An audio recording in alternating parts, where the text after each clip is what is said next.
From the sidelines of the ongoing SAARC Summit, Pakistan Prime Minister Nawaz Sharif has evaded questions on 2611, and it's not just the Prime Minister, even the Pak envoy Sartaz Aziz too evaded questions on 2611. Sharif sahab, Nawaz sahab, sir, 1 minute के लिए sir, 1 minute,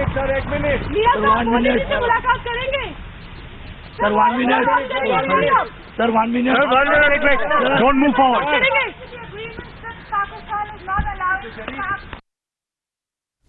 Padmaja Joshi joins us with more details. Padmaja, they might want to wave the tough questions away, but that's not going to make them go away. They will remain. That's right. That's right, Anand. In fact, persistently, we have been trying to ask members of the Pakistani delegation, the leader of the Pakistani delegation, Nawaz Sharif himself, exactly what they make of India's response. Because yesterday, when he had landed in Kathmandu, very grandiosely, Mr. Sharif had said that the onus is now on India to make a formal request to Pakistan for talks, because we are the ones, says Nawaz Sharif, who had cancelled the talks, Foreign Secretary level talks unilaterally. Well, today, the External Affairs Ministry made it very clear that yes, there is going to be absolutely no bilateral meetings between India and Pakistan. So that was pretty much ruled out.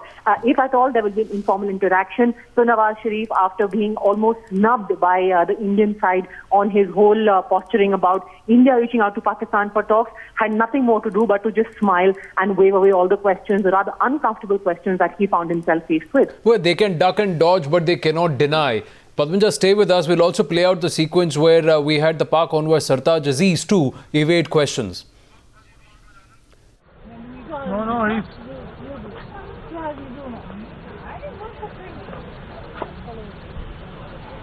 Sartaz sahab, sir, 2 minutes आगे बात करिए, please. Sir, is Pakistan blocking the SAARC agreement? Sartaz sahab, about the agreement?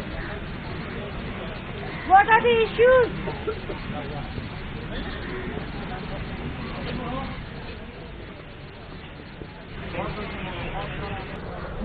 No, he's...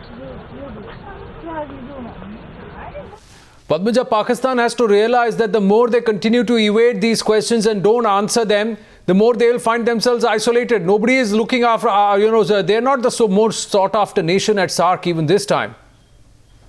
See what happened today, Anand. Nawaz Sharif, quiet, absolutely silent, not one whisper from him on the issue of terrorism. What does he choose to talk about instead? He's talking about how there needs to be greater cooperation between the neighbor countries, and there needs to be, the end of disputes. That was an oblique reference again to the Kashmir issue. What about the other member countries? Did any of them echo Nawaz Sharif's views? They did not. What did Narendra Modi talk about? He spoke about 2611 and how terrorism in this entire area affects each and every country, and in their own interest, every country would do well to together combat terrorism. What did the other member countries do? They echoed Narendra Modi's sentiment. You heard it from Afghanistan, you heard it from Sri Lanka. So pretty much every member country made it clear that Pakistan was on its own, and Narendra Modi's views found resonance across the entire grouping. So from all of these developments, it's quite clear whose views are finding prominence in this particular summit.